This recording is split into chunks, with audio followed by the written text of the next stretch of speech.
चेलों में से 50 जन आकर उसके सामने दूर खड़े हुए और वे दोनों यरदन के किनारे खड़े हुए। तब एलिया ने आकर अपनी चद्दर पकड़कर हींच ली और जल पर मारा। तब वह इधर उधर दो भाग हो गया और वो दोनों स्थल पार उतर गए। और अगर आप इसको पूरा 17 आयत तक पढ़े, आपको समझ आएगा कि परमेश्वर जब एलिया को जब परमेश्वर ने उठा लिया तो परमेश्वर का मसा जो था वो एलीशा पे ठहर गया। इसलिए इस बात को समझ रहे हैं। ये मेरा टॉपिक नहीं, लेकिन मैं आपको एक स्टोरी बता रहा हूं आज। सब जन खोलो उत्पत्ति, बाइबल की पहली पुस्तक,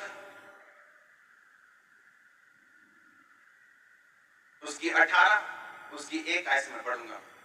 लिखा, अब्राहम ममरे के 5 वृक्षों के बीच कड़ी धूप के समय तंबू के द्वार पे बैठा हुआ था। तब यहोवा ने उसे दर्शन दिया। उसने आंख उठाकर दृष्टि की तो क्या देखा कि 3 पुरुष उसके सामने खड़े हैं। जब उसने उन्हें देखा तो वह उनसे भेंट करने के लिए तंबू के द्वार से दौड़ा और भूमि पर गिरकर दंडवत किया और कहने लगा, हे प्रभु, यदि मुझ पर तेरे अनुग्रह की दृष्टि है तो मैं विनती करता हूँ अपने दास के पास से चले ना जाना। मैं थोड़ा सा जल लाता हूँ और अपने पांव धोकर इस वृक्ष के नीचे विश्राम करो। फिर मैं 1 टुकड़ा रोटी ले आऊं, तब आप अपने आप को उससे तृप्त करो। उसके पश्चात आगे बढ़ो। सब बोलो आमीन। मैं चाहता हूं आप पहले पूरी तरह से वचन को समझ लो, उसके बाद जब मैं आपको बताऊं आपको समझ आ सके। फिर से हम चलेंगे दूसरे राजे में जहां हमने पढ़ा था, फिर से दोबारा से उसी पुस्तक में। दोनों में हम एक चीज कॉमन देख रहे हैं। अगर आप फिर 9 आयत से पढ़े जहां से हमने छोड़ा था, लिखा, उनके पार पहुंचने पर एलिया ने एलीशा से कहा, इससे पहले कि मैं तेरे पास से उठा लिया जाऊं, जो कुछ तू चाहे मैं तेरे लिए करूं वह मांग। एलीशा ने कहा, जो तुझ में आत्मा है उसका दुगना भाग मुझे मिल जाए। एलिया ने कहा, तूने कठिन बात मांगी है, तो भी यदि तू मुझे उठा लिए जाने के बाद देखने पाए तो तेरे लिए ऐसा ही होगा, नहीं तो ना होगा। सब बोलो आमीन।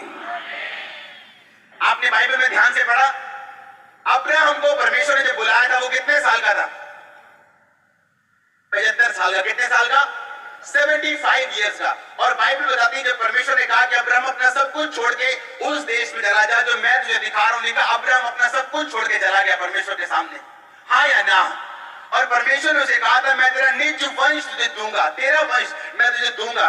वो और परमेश्वर ने उसके साथ बहुत सारे वायदे किए या नहीं किए? और अगर आप बाइबल ध्यान से पढ़े तो एक दिन जब अब्राहम को दर्शन मिला कि हे अब्राहम, मेरी उपस्थिति में चलता जा और सिद्ध होता जा, तब अब्राहम कितने साल का था?